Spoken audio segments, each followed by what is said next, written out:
I'm Socraticat. Welcome, and thanks for stopping by.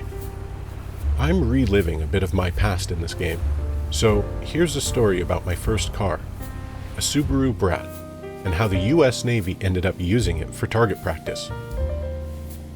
Recently, I participated in the first instance of an event dubbed the Driftwood Festival of Slow, hosted in Simple Plains 2 by the talented MC and personality, Six Wheel. Participants were asked to submit a vehicle that fit specifications that would limit entries to be underpowered and bouncy everyday drivers. I immediately thought of my first car, a Subaru Brat. We called it a gutless wonder and joked about the spare tire under the hood that was bigger than the engine. I remember my stepfather gifting me the Brat just as I was becoming of age to drive. It was a 1987 model with a brilliant white paint and a fancy red decal behind the window. In my hot-headed, arrogant, and certainly more naive youth, I sold the car to a nice older couple who had a great bit of nostalgia and money. That was the last I ever saw of it. To be completely honest, I don't know what really ever happened with that car.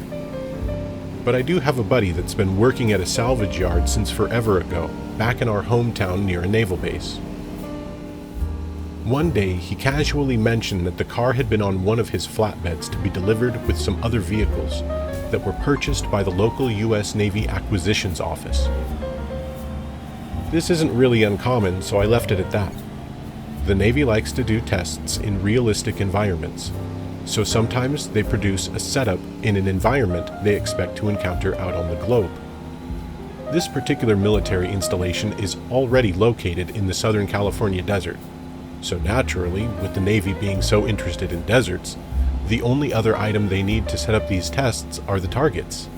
In this instance, small desert trucks, which they can buy from the local economy. There are real legal debates about whether or not the Brat qualifies as a small truck. But what no one will debate is that the Brat is cool. Just so cool.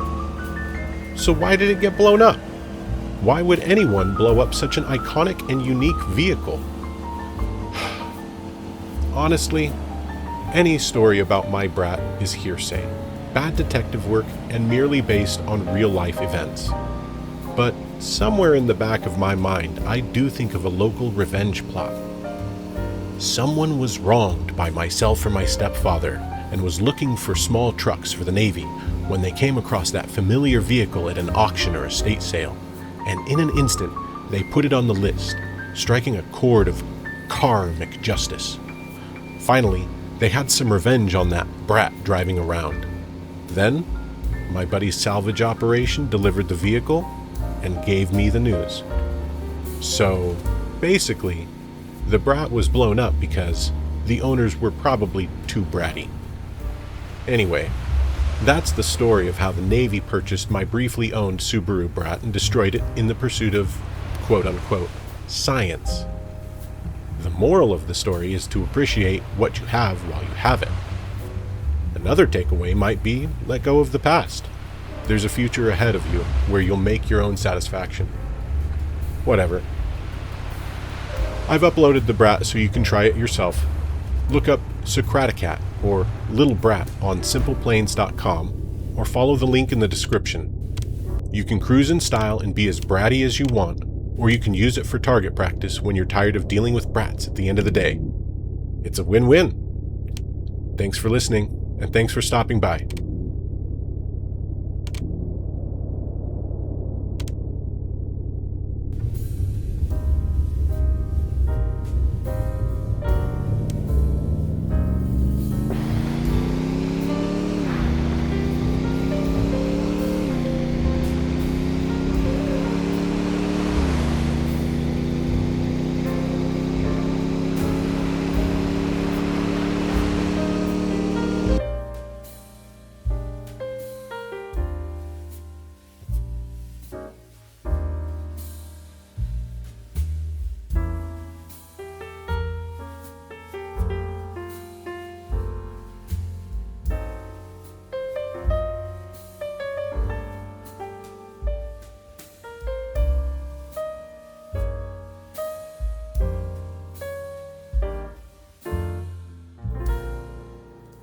Socraticat.